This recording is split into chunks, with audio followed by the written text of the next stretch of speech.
Good. So, good evening, everyone. Well, when I say good evening, I've looked at the participants and I can see that we've got quite a few people from the US. So good morning, or almost, maybe it's just about, depends where you are. If you're on the West Coast, good morning or good afternoon. And good evening to everyone in Europe and in South Africa. We're bringing you this webinar actually from 3 countries, from South Africa, where we've got Suzanne Ackerman-Berman, who is the Transformation Director, as well as the Chairman of the Ackerman Pick and Pay Foundation.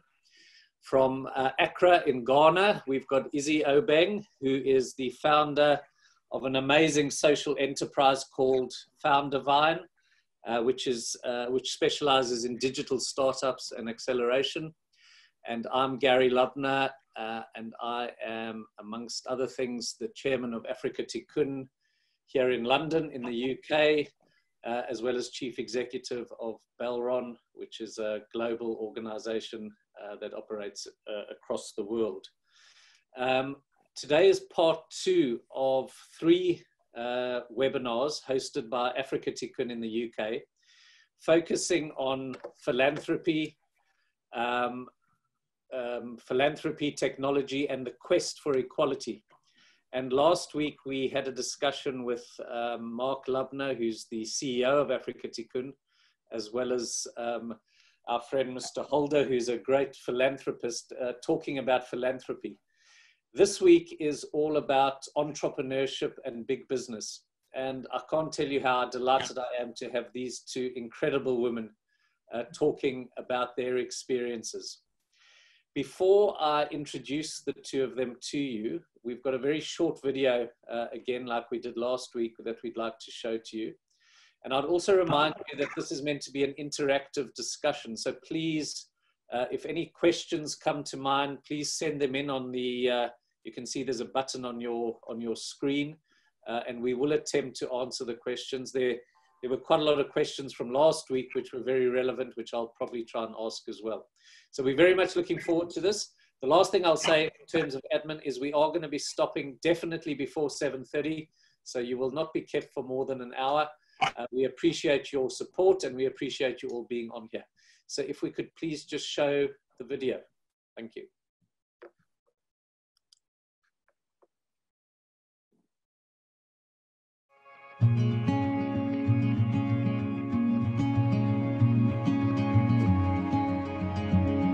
Whilst COVID-19 has created a lockdown, we refuse to be discouraged.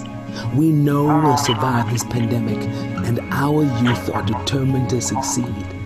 Within a supportive and caring environment, Africa Tukun creates the opportunities and platforms for young people to access educational support and later on job opportunities.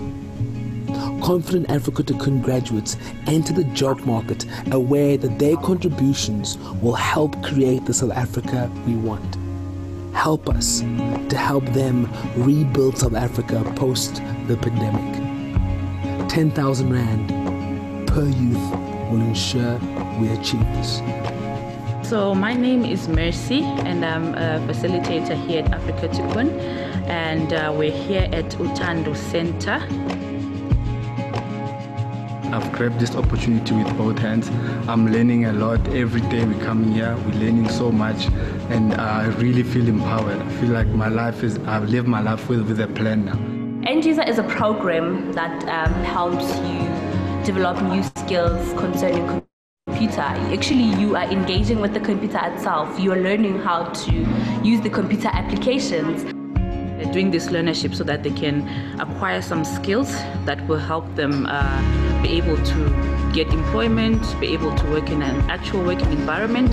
Africa Tukun believes in empowering the youth of South Africa, so that they can be better equipped to face the world out there. My name is Neo Belinda, the General Manager of Utando Center, Africa Tukun. We try and bridge that gap. We wake up every morning, come to work, making sure that we impact the economy of South Africa by actually building these young people.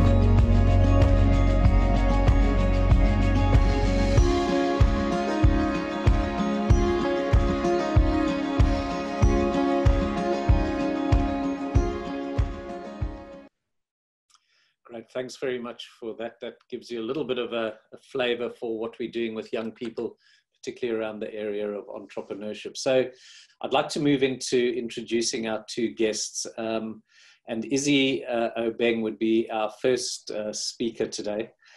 Izzy is a pretty inspirational individual. She founded an organization called Foundervine, which I hope she'll talk a little bit about. And actually just this month was named by Forbes magazine as one of the top 25 leading Black British business leaders to follow. She's been really supportive to us at Africa Tukun. She helped host a session last year, actually, with some of the youth from Africa Tukun who we brought over here to London in a program which was around putting a business plan together around sustainability. And I know that the young people had a really amazing time under Izzy's leadership. So Izzy, if you wouldn't mind maybe just telling us a little bit more about Foundervine. And I think also what would be interesting is, given this whole series is around the COVID crisis, perhaps also just talk about your personal experiences through the crisis, and particularly what it's meant for entrepreneurship, for startups, being in this sort of new abnormal world. And a big welcome. Absolutely. Yes, thank you, Gary. Hi, everyone. So I'm Izzy Obeng, Managing Director of Foundervine, and we were set up by a group of predominantly Black technologists and professionals based in the UK who were frustrated by what we saw as a lack of diversity within the startup ecosystem, and a lack of opportunities for women and people from minority communities to access entrepreneurship, the tools and networks and the resources that they needed to grow successful and sustainable businesses. So we've been working across the UK over the last 3 years to run programs that genuinely take young people who don't feel like mainstream startup programs work for them, and give them an insight into the steps that it takes to start a business. We connect really fantastic underserved talent to institutions that can help them grow. So we work a lot with local government, we work with corporates and educational institutions to bring entrepreneurship closer to the communities that need it most. For the last year, I've been living in Ghana, where I've been looking at what our work looks like across sub-Saharan Africa, because we recognize that although the work that we're doing in the UK and in Europe is important, there is so much impact we can have in communities across West Africa and the wider region. So that's been a big part of my work over the last year. In terms of our response to COVID, we talk about pivoting a lot, but it has been a sharp intake of breath for all of us, and we have all been adjusting to a new normal. For our entrepreneurs who have relied on having opportunities to meet people they wouldn't normally have access to face-to-face through our events and programs, and to have access to institutions and buildings that they wouldn't normally have access to, it's been really interesting sort of shifting our program delivery model to essentially provide people with those opportunities still. But what we found, which has been quite interesting, is that in the course of moving our entire delivery online, so now we have sort of 6-week, 12-week programs, all completely online. This weekend, we have a 54-hour program for 30 people living in a disadvantaged South London borough. It's been a new opportunity to bring people together who typically wouldn't be able to access our programs. So for accessibility, there's something about a virtual environment that makes it so much better. And so we've had mums on our program who typically wouldn't want to leave their child and come into central London for an event. We've had people who genuinely can't afford to go into central London and take part in our events. We've had people outside of the city who now can access our events. And so the disruption that's come from COVID-19 has been interesting in terms of increasing accessibility. And the key for us now is making sure that we can build the same level and quality of community that we would in an offline environment online. So that's our task now at the moment. Wow, sounds amazing. And yeah, I just love the fact that, you know, sort of making the best of a bad thing. And you're right. I think even in big business, my business is also, you know, trying to reach 30,000 people. It has been amazing how you can now do that, stuff that you just didn't think was possible. And you can do that easily and quickly. So really, really interesting. So we'll come back to that theme, particularly around how technology is enabling that. So Suzanne, I wouldn't mind turning over to you, because I think the work that you have done, and particularly through the foundation, through this crisis, has you know, as part of big business in South Africa, has not only been inspiring, but has saved lives. And again, Pick n Pay have been a fantastic partner with Africa Tukun, particularly recently with packing, helping with the food parcels, with helping with food, helping with distribution. And so if you wouldn't mind maybe just talking a little bit about the foundation, about what you do, and also your experience in another part of the world, and particularly one that feels like is still in the eye of the storm. Compared to what we're seeing in other parts of the world. So it would be really good to hear a bit from you, and welcome to you too. Thank you, Gary. Thank you very much for having me. And Izzy, it's wonderful to meet you, and I want you coming south. Come to the southern part of the continent. We need you here. So as Gary mentioned, I'm part of a business in South Africa called Pick n Pay. To those of you who don't know, I'm a third generation retailer, and this company is in fast-moving consumer goods, a supermarket chain that was founded by my parents, Raymond and Wendy Ackerman, and was founded in the 60s in exactly pursuit of what you guys were talking about in terms of the theme of this talk, was the pursuit and the quest for equality. And my parents broke every apartheid law in the book that they could to build an ethical company against an unethical, immoral backdrop, which was apartheid South Africa. So they were the very first to appoint management of color, to actually reach out to communities of color and to break the apartheid laws.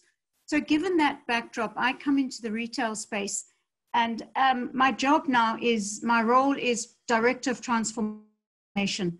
And I looked at this and thought, how do we make this relevant in South Africa today? Put COVID aside for a moment if we can. I think we all need to clear our heads of this. And we realized that we need transformation in this country of ours. It wasn't happening fast enough. And exactly what Izzy was saying, that you need diversity, you need transformation. And I looked at our supply chain, and I realized the role that big business can actually play in terms of providing access to the small entrepreneurs, to those little guys on the street who don't have access to the formal supply chain or the economy. And we created a small business incubator under our enterprise development through the business, and it's a strategic part of Pick n Pay now. We currently have over 150 small suppliers who have started as very small people selling wood on the side of the road. We've helped mentor them, grow them. And our model, very simply, and I know some of my team are on here, is quite simply to support them, to scale them up, and to sustain them. And you know that wonderful old adage, which has actually become a cliche, Gary, is about you give a man a fish and you teach him what to fish, or give him a rod, you teach him for a day. What we always say is we need to give them the pond to fish in. You can give them the tools, you can give them access to the resources, you can give them the reach, you can give them the contacts, but they need the access, the formal access, that little foot in the door, whether it's through mentorship. And we've had some incredible successes and have helped create many thousands of jobs in this process. And it's about accessibility to the formal economy. So we have previously disadvantaged individuals, and majority, Izzy, you'll be pleased to hear, are women entrepreneurs. And for some reason, the women are the most successful. I have no idea why. We won't go into that. That's the topic for another webinar. But we take our responsibility as retailers extremely seriously. And we look at this role of social responsibility. What does that actually mean?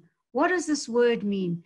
To us, it means putting more into the economy, into society, than you actually take out. And that's what being a responsible retailer is. And particularly in this time of COVID and the pandemic, I truly believe that large business the world over has a deep responsibility. If you are a major service provider, as many of our supermarkets are, you need an essential service. You need to play a role in giving back, helping that entrepreneur, pushing that whole concept of localization, of localism. People want to taste global, but they need to act local. And the only way to act local is by big business putting out a hand and saying, come, we will support you, we'll help you. So I'm sorry it's a long answer to a short question, but I could go on for hours. And in terms of the COVID, we realized very quickly that the children at schools in South Africa will be, as soon as lockdown happened, would not be getting their meal. And many thousands, in fact, millions of school children rely on that one meal a day given by the government feeding schemes that they get at school. And with the schools closed, we suddenly realized, oh my word, this is not going to happen. So we felt a deep responsibility to reach out to school children, to create food hampers, because we kind of have access to the entire supply chain, whether it's from our farmers, from our buyers, sourcing product at very good prices, packing our hampers in the stores and distributing them ourselves out to those needy school children.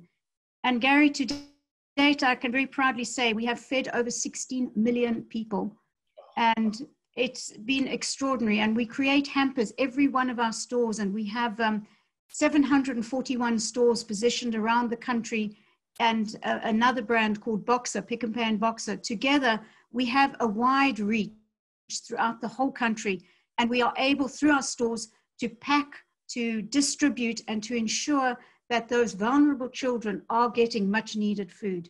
So we created the Feed the Nation program, and that's what we've been doing nonstop for the last 5 months. And I don't see it stopping soon, unfortunately. Well, firstly, thank you. Thank you, because what you're doing is amazing. And I just wish there were more big businesses which took that responsibility as seriously. And maybe, Izzy, just putting the two of your stories together, it feels to me like the partnership between big business and entrepreneurs, and the sort of stuff that you're doing and encouraging young people, often from very tough backgrounds, but who are full of good ideas, full of entrepreneurship, innovation. How do we do that better to get big business to put aside all the bureaucracy and all the crap, if you don't mind me saying, and getting them to encourage these young people, getting them into acceleration programs? Have you had any good experiences with big business? And I'm talking as someone who comes from big business, because I would love to know how we could help more and encourage these kids more. Absolutely. I think that the times that we're in are very interesting and will be the source of many a case study in the future when it comes to what's happening, firstly around how business responds to COVID-19, and secondly how business is responding to Black Lives Matter and the repercussions of that globally. And I recently spoke about the performative solidarity that we're seeing within the business sector, organizations who may have not necessarily had race at the top of the agenda, because if we're to be honest, the gender conversation has had, a really great run, and at the moment, to be fantastic when it comes to gender is not particularly exciting. It's just something that you should be as a business. However, the race conversation tends to be kind of something that's just a bit uncomfortable to touch. No one really wants to talk about it. And so now we're in a situation in which it's become so imperative that organizations have a really clear position for how they're supporting their employees internally that come from diverse backgrounds, particularly in leadership roles, and how they are supporting the wider communities around them. And just as an aside, can I say, Suzanne, you're absolutely incredible. I was listening to that thinking, can we have 50,000 more Suzannes across the world? So thank you so much for your work. We talk to businesses every day, and we are seeing a real enthusiasm for doing something. And it's just a case of realizing that it's too early to tell now whether anything's going to change. But making sure that we're putting in place interventions that are going to stand the test of time. And what do I mean when I say that? I think it's very nice at the moment to host an event in which you talk about race as an organization, or maybe go into a school and do an activity, or do something that, you know, for PR reasons might be brilliant, but doesn't have any kind of long-term substance. And actually think, how can we over the long term spend some time building out talent? And we do that by going into the communities, talking to these young people, providing them with internship opportunities, getting them to shadow our CEO, whatever that is, and actually thinking a lot more long term. So we're talking, you know, how do we actually bring people in sort of 10, 20 years, you know, before they'd actually come into the organization. And then for existing entrepreneurs, we think that business has such a huge role to play in terms of supporting entrepreneurs, supporting the digital ecosystem. And one of the biggest ways that is that within organizations, you've got all of these really, really smart people. And our business model is essentially saying, hey, you've got lots of really smart people who can be mentors and speakers and who can give their time towards supporting entrepreneurs.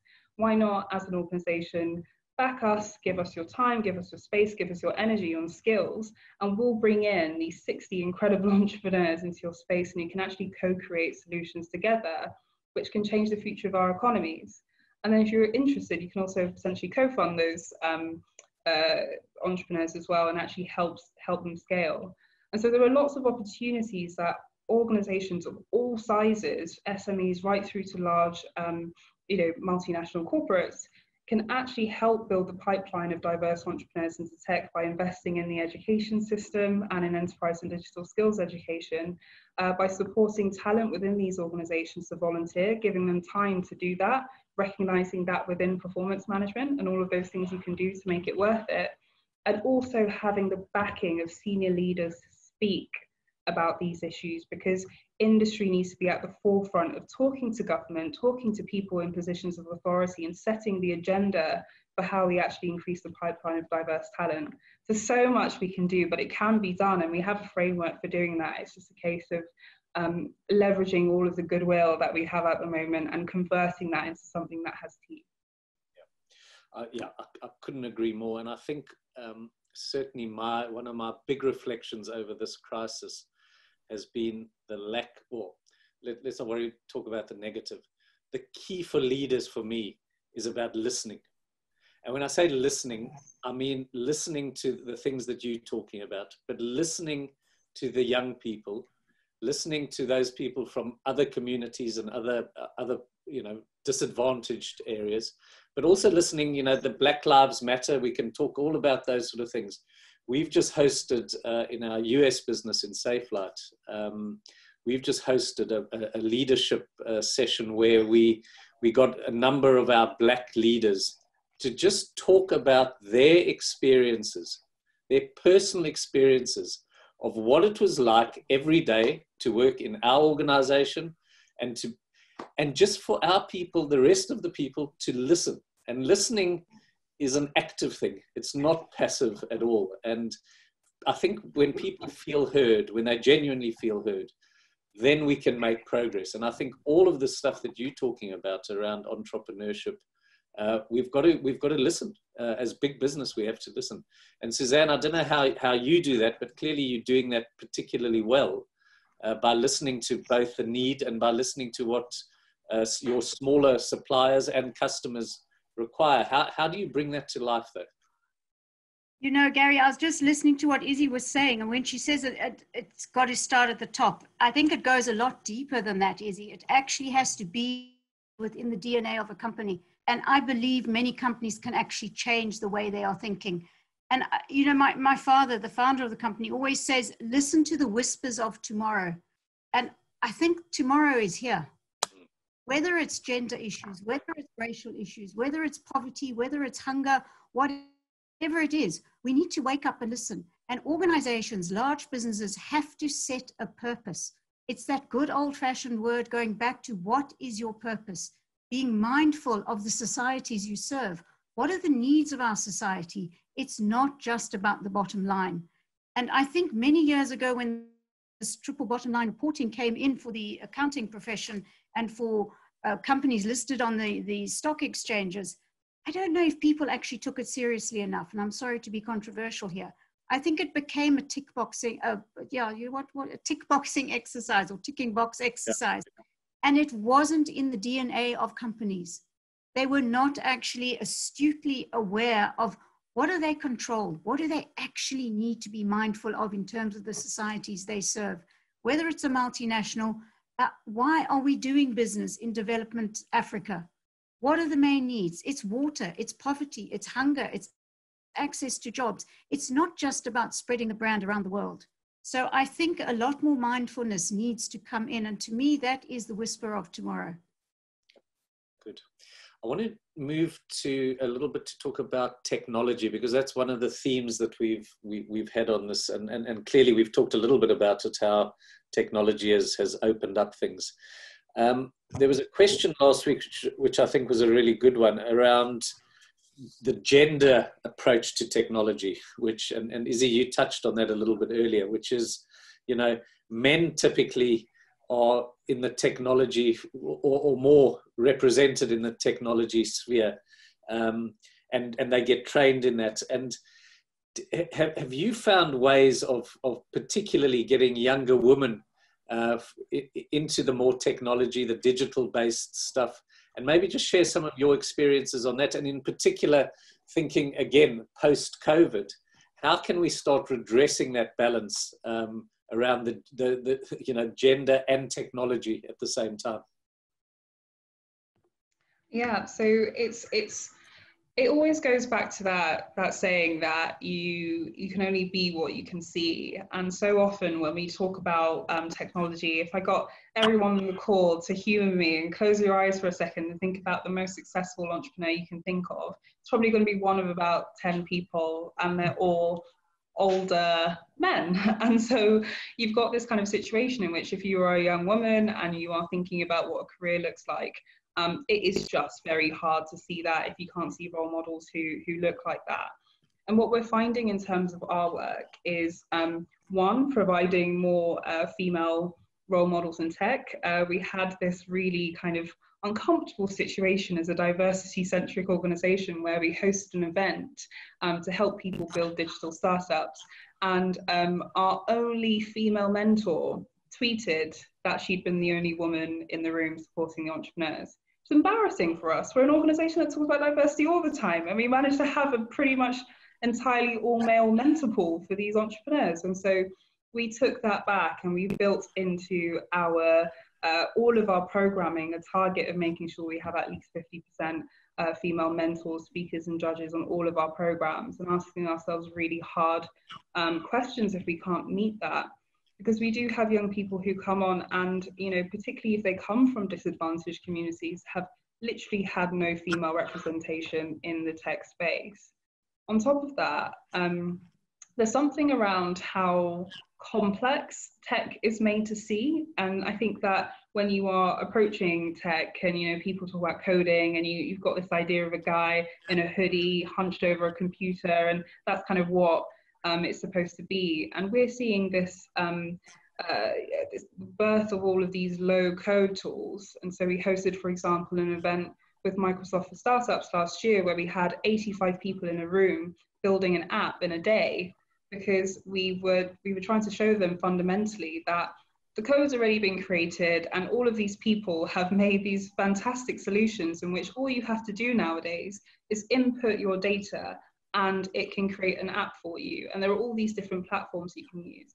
So when you show women, when you show people who are traditionally not in these spaces, that it has become more easy than ever, anyone with a laptop and an internet connection can build a really great looking app or a web platform or whatever it is, then you start breaking down some of those, the mysteries and the illusions and the kind of fear that comes from thinking that they can't be in tech. So increasing access to low-code platforms and also increasing representation in industry, we're seeing really works in terms of changing the gender dynamic. Yeah, I think great wisdom there. Suzanne, any further comments on the South African scene in terms of tech and women? Are you seeing anything there that's of interest?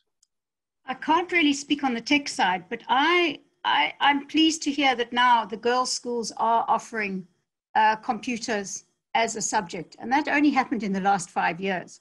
So I think you're absolutely right. It was unfortunately the stereotype of a male domain, but in terms of the entrepreneurial space, we are definitely seeing a bigger swing for successful female entrepreneurs. And during this period, we've had amazing webinars, as you have, with up to 100 participants. And I would say the majority were women. And the majority of our entrepreneurs, 80% of our entrepreneurs and our successful ones are women. So I do think we are making inroads in Africa. I don't believe fully that we've done enough. And I like your idea about saying that every meeting has to be structured and have representation of all different aspects. I think that's an excellent idea that I think if big business takes that to heart, that's the only way we're going to change the status quo. By if we insist that we have X amount of women, X amount of this, X amount of that.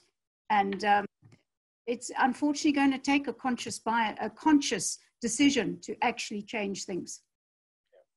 Good. So one of the other themes is the sort of quest for equality. And there've been quite a few comments here around, you know, whilst we can do brilliant stuff with entrepreneurship, even in big business, if some of the basics are not right, so particularly around primary education, secondary education, how can we, if you like, as entrepreneurs, as business people, how can we help the government agenda, the state agenda, to encourage them to invest in the things that the foundational stuff that we need to make sure that you can do your jobs as well as you can? Any ideas on that, Izzy? Yeah, so I very, very briefly just give you a bit of a history on me and kind of my journey. And so about 6 or 7 years ago, started my career in management consulting. I was at KPMG. I was doing that thing that I was supposed to be doing, that I'd been told, you know, this is what you do, this is how you make your parents proud, all of that. And I had the opportunity to do a TEDx talk on the future of entrepreneurship in Africa. And what it did for me, it started a course of events that brought me to Cape Town a few months later as well to do the same talk at the University of Cape Town. But it showed me that there was just so much that we could be doing as industry, as government, to help build that pipeline of entrepreneurs. And I talked about the fact that we had so many brilliant entrepreneurs who were building incredible startups despite the infrastructure challenges, despite the lack of access to electricity often, and to advice and to mentors and to funding that they needed to grow. And that government, our governments all over, could do a lot to lean into this space. And, you know, I can't speak confidently about what it's like in South Africa, but I suspect it's a little bit like it is in Ghana at the moment, where a lot of the support that's provided for startups and for businesses comes from the private sector. It comes from foundations of large corporates, it comes from NGOs, and it doesn't always come from government. And we see that reflected in our education system. I spent 18 months after I left KPMG working within the University of London to build enterprise programs for students. And what I saw was a university system in the UK that was rubbish when it came to enterprise education. No university or school did it the same. It depended where you went. It depended, you know, all of these things made sure that, you know, people didn't have access to it unless they were really gritty in terms of figuring out where they needed to go. In our primary schools, it's even worse. There is virtually no enterprise education, and it depends on who your parents are, who your families are, who they introduce you to. If daddy knows, you know, if daddy brings home the CEO of Goldman Sachs, whatever it is, that's how you get the initial access to those careers and those opportunities. And so many young people from disadvantaged communities didn't have that. I grew up in a very disadvantaged part of London, parents who came to the UK from Ghana in the 1960s. And if it wasn't for some of the organizations like the Social Mobility Foundation, who took a punt on me as a smart young person who just didn't have access to the same opportunities, honestly, who knows where I'd be? I think about that a lot. And so just in summary, I think what I'm trying to say is that there is so much more government could be doing, but we shouldn't rely on government to do that. And that's why my focus is almost entirely on seeing where industry can unlock their talent, unlock their resource, and make really targeted interventions at different stages of a young person's journey, right through from 5 years old, learning, you know, as Susan was saying, how to use computers for the first time, right through to raising their first round and actually scaling their venture to grow further. Fantastic. Can I jump in there, Gary? Because I actually want to take you a step back, Izzy. I think we as society need to look at ourselves as parents, as families, as how do we bring up our children. We need to treat our girls the same way we treat our boys. And I think many cultures, many traditions are not doing that. And that's where the fundamental problem is. I don't think that is government's responsibility. I think that's us as parents. And as, I don't know if it's churches or synagogues or what it is, but we need to change the way that society treats girls and boys. And that's where equality starts. And it's got to come from the home. I really believe that. Correct. And I think just building on both of what you've said and links nicely into the work that Africa Tukun is doing, which is the sort of cradle to career model, which is, you know, because yeah. You're right. There's, you know, there's the stuff that you do, Izzy. There's the stuff that big business, but then there's also this massive gap that's created often by the government, where NGOs have to step in, where charities have to step in, and it's the kind of charities in Africa Tukun which are kind of trying to intervene at all levels, exactly as you say, from very young age all the way through school and then into early, you know, the youth and then into careers.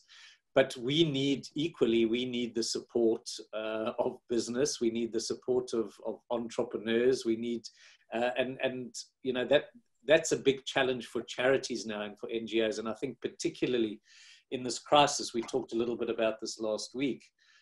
For those NGOs need to pivot as well. NGOs need to think about how they're going to both raise funds, but also spend the funds in the way that's going to be even better. And again, I'm sure, well, I know you're involved in a number of NGOs and charitable organizations. Izzy, I know Suzanne as well. Any good practices that you've seen that you want to share? Gary, I think you're absolutely right. And the work that Africa Tukun is doing is quite extraordinary. And I really salute all of you. And honestly, without you guys, I think our society would be a lot poorer in terms of not in terms of finance, I'm just saying in terms of what you guys have put into society to develop these young people. Sadly, I think we've got a very broken society in South Africa. And I know our president is talking tonight, and hopefully we're going to have a little bit of a release on some of the very stringent controls, which are just devastating our economy. And I think organizations need to become a little bit more sustainable, use a little bit of innovation, and actually change their mindsets. Try and create a sustainable model that's going to be maybe an income generator, that's going to tick many more boxes than just having a cup full of holding out. And I know you guys are not doing that, but I know of quite a few organizations that we as a foundation have sponsored. For instance, was a purpose-driven enterprise, and they were planting moringa trees and processing the moringa trees, and the proceeds of the moringa, which became a worldwide phenomenon, were going to feed hundreds of orphans within the organization that they have. So they've become totally self-sustainable. There's a phenomenal organization in Mozambique planting cashew nuts, and the cashew nuts are feeding and generating hundreds of children and impoverished communities. So people are looking for opportunities to become sustainable. And it does look like, and that's where I think big business can open the doors and help organizations with the mentorship, with the structure that's needed to turn a little food garden into a sustainable enterprise that can supply long-term and create a sustainable model. And I think using the expertise, as we've spoken about, that's what we need to do as big business to help small entrepreneurs and organizations and charities. Very good. Is there good things that you've seen from NGOs or charities?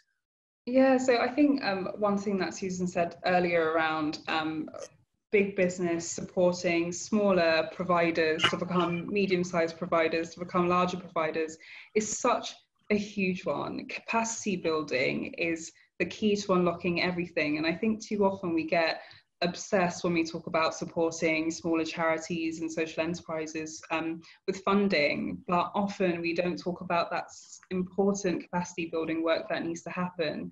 And what I found is that organizations that have worked with us and seen something in us and said, you know, you guys are quite small and you know, maybe we're a bit iffy about whether you can handle this contract, but we're going to give you a go and we're going to actually work with you to build capacity, help you hire.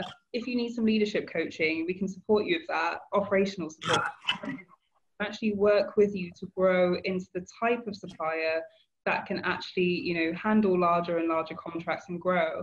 And what we're finding is that so many social enterprises and charities in our space, they die after a few years because they simply haven't been given the support that they need to become sustainable. And it's so much more than money. And some of the ways that I've seen organizations recently, you know, really help in shifting perspectives when it comes to supporting is by being very transparent around where money is going. So there's a fantastic organization called Quanda, which was set up in the UK this year actually. And they actually have a ledger on their website. So you become a villager and you give a certain amount every month. I give £5 a month and you see exactly where your money is going to the penny. And so they've gone down the kind of hyper transparency approach, and they realize it's because people tend to be a bit skeptical about giving to charity. Their money goes to a black hole and they don't really know what the impact is. How about a situation you give £10? You see exactly how many people that supported in Uganda or wherever it is, and you actually see the long-term impact. You feel like you're part of a community as well, so you get introduced into this Facebook community.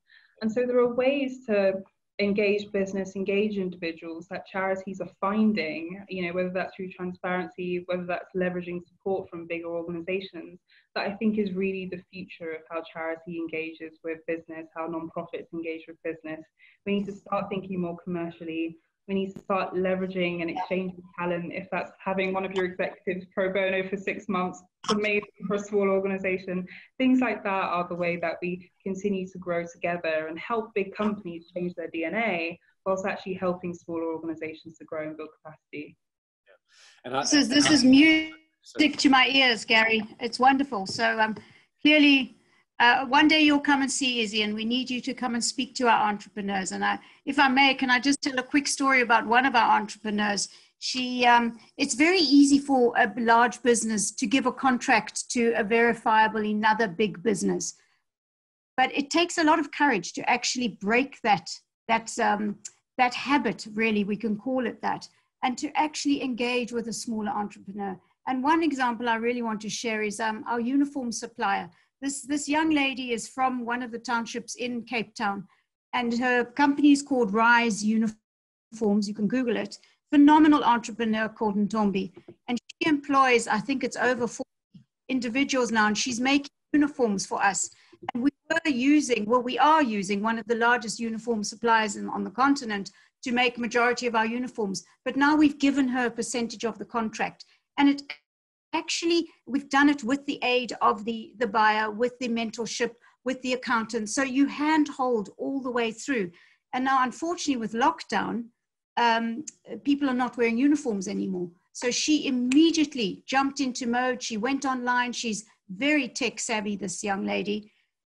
And she changed her model. So she applied to the government. They gave her some funding, and she started making medical masks. So immediately her business has changed tack. And now she's got a contract to make the protective clothing gear. So it's about helping them find that innovative edge that they need to make the difference and to make the change. And I think in a couple of years' time, if I may, I think we're not going to hear this word charity anymore. I think charities are going to transform into social enterprises out of necessity, because there is huge donor fatigue out there. And I think it needs to be purpose-led and purpose-driven. And I do believe the word charity is going to disappear. Yeah, I think that's right. And I think what is interesting about this crisis is that has accelerated some of that thinking. which I think is a great thing. And I think we are going to see a very different approach to, and a very different partnership amongst the three different things. Yeah, good. Now, surprisingly, we're nearly out of time, and I've been trying to sort of bring up some of the questions.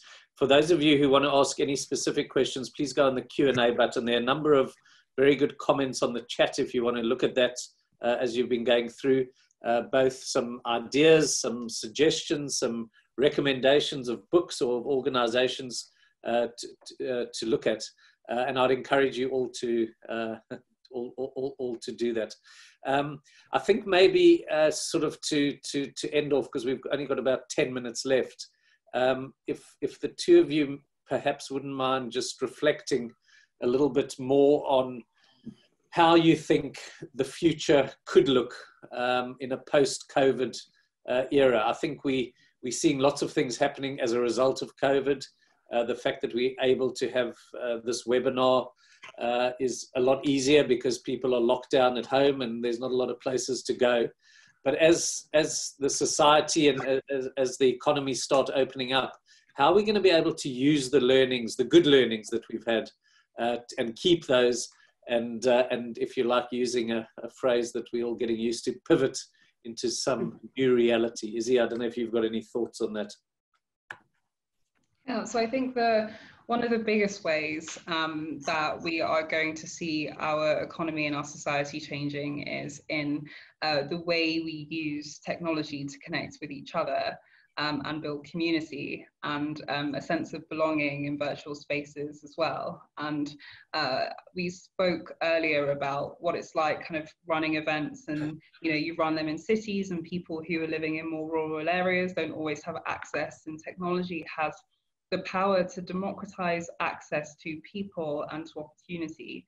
And we are in the course of launching a 12-week accelerator program with a bank, a global bank, and that is open to everyone in the UK in a way that it wouldn't have been if we'd done it in a non-virtual environment. So blended models that combine offline experiences with online experiences is where I definitely see the economy going. And also being a lot more comfortable with people, sharing and exchanging online. The fantastic thing about content online, just like this webinar, is that it's evergreen. We have this recording, it goes online, we have it forever. Offline events, much harder to do, often never really gets done properly. So if you weren't in the room that day, you've lost that forever unless you get the highlights.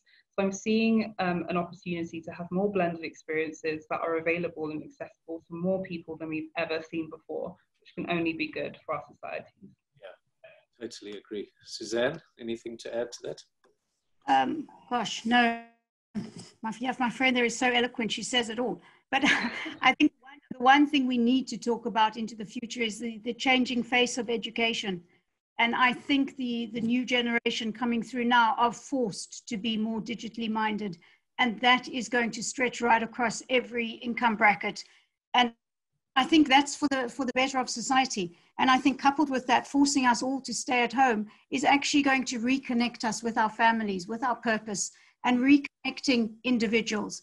I think we all got very wayward, and I think we were all chasing the wrong rainbows. And I think we are actually looking and becoming more mindful as citizens, as children, as teachers, as parents, and as business.